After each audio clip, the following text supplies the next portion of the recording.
Olá, eu sou a Marina, sou psicóloga. Eu finalmente voltei pro YouTube e nesse vídeo a gente vai falar sobre a Rue de Euphoria e o transtorno bipolar. Lembrando que essa é uma série da HBO e ela é para maiores de 18 anos e ela tem muitos gatilhos, então cuidado, leia direitinho os gatilhos se você for assistir. E é claro que esse vídeo vai ter spoiler. Dito isso, vamos lá!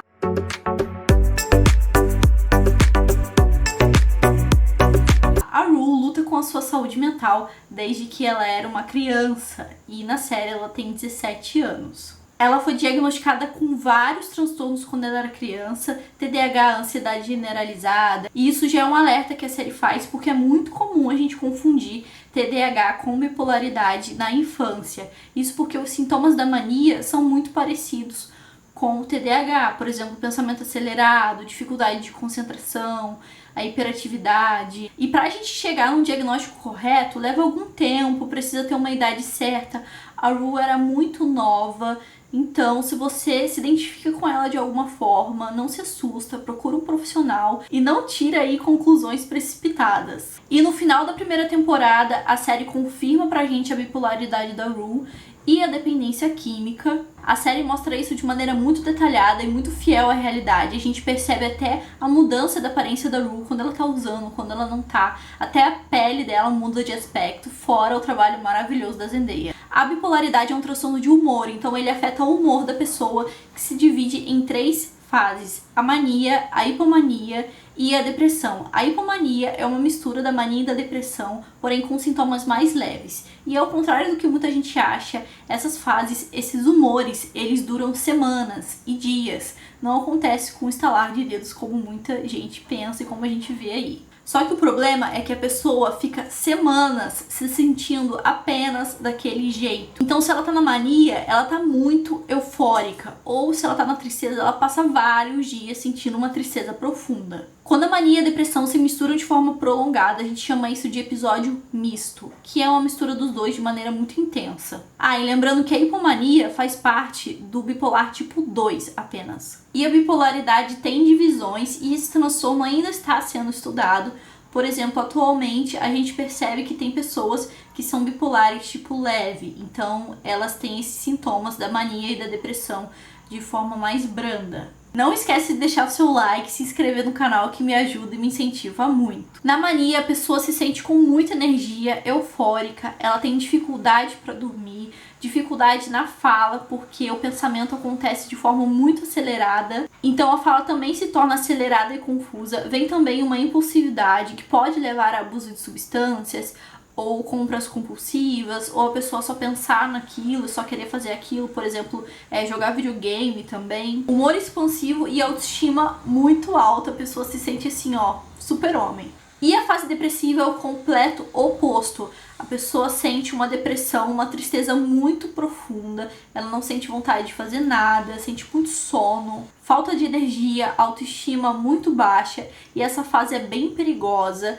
Aqui no Brasil, cerca de 30 a 50% dos bipolares fazem tentativas de suicídio nessa fase. E algumas das características desse transtorno que a gente percebe na série com a Rue é que na mania ela se sente muito bem, ela tem pensamentos acelerados, ela fica se mexendo, tem muita agitação psicomotora, a gente percebe na série.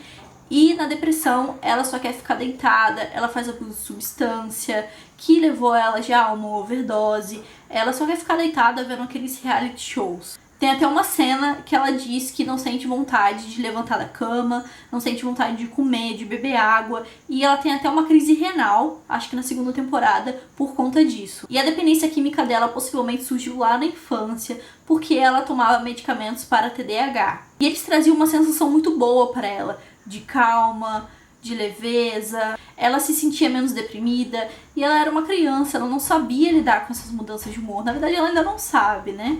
E claro que o pai dela faleceu de câncer e ele ficou hospitalizado um tempo, até na casa dela também, e ela tinha acesso livre a esses opioides. E ver o pai naquele estado e o luto intensificou muito a dependência química dela. Lembrando que a Rue ainda é adolescente, ela tem 17 anos, então ela tá passando por tudo isso, enquanto a personalidade dela ainda está se formando, ela ainda está se descobrindo, e quero ressaltar de novo que a Zendaya merece um Oscar. E o episódio 2.5, se eu não me engano, quando a Rue briga com a mãe dela e tem aquela crise de abstinência, aquilo lá é muito real. A pessoa fica agressiva, manipuladora. E a dinâmica familiar dela também é muito realista. A mãe e a irmã dela vivem em torno de ajudar ela, da dependência química dela, de cuidar dela em abstinência. E isso adoece a família inteira. Yeah, it's a shame, Mom. My dad's dead. Kind of keeps you from admitting what a shit fucking mother you are. Oh, poor Leslie. Her daughter's an addict, but you know, her dad did die. Eu também gosto muito da cena do episódio especial da Rue. Se você não viu, veja, porque vale a pena. Quando ela conversa com o padrinho de sobriedade dela e ela diz pra ele que voltou a usar porque estava com pensamentos muito acelerados, que é um sintoma da mania. E ela confessa que tinha sim algumas pílulas de emergência guardadas e que quer ser uma usuária funcional.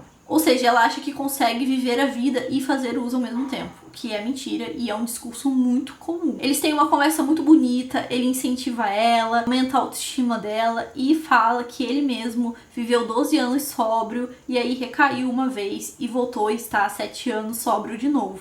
Mas ele teve essa recaída porque ele esqueceu o quanto as substâncias são ruins e quanto afetam a vida. There's no hope. You're beyond forgiveness. So you may as well just fuck the fuck off forever and go die in the gutter because that's what this girl, this piece of shit deserves. This is why the world keeps getting worse. People keep doing shit that we deem unforgivable and in return they decide there's no reason to change. So now you got a whole bunch of people running around who don't give a fuck about redemption. That's scary. A dependência química é uma doença muito séria, a gente tem que falar mais sobre isso, a gente tem que promover saúde e parar de romantizar o abuso de substâncias, incluindo o álcool. Novamente, se de alguma forma você se identifica com a Rue, procura um profissional, e se você conhece alguém e acha ela parecida com a Rue, indica ajuda a essa pessoa. Deixa o seu like, se inscreve no meu canal e comenta aqui embaixo o que você acha de Euforia, se vocês querem que eu traga alguma outra análise de outro personagem. E é isso, até o próximo vídeo.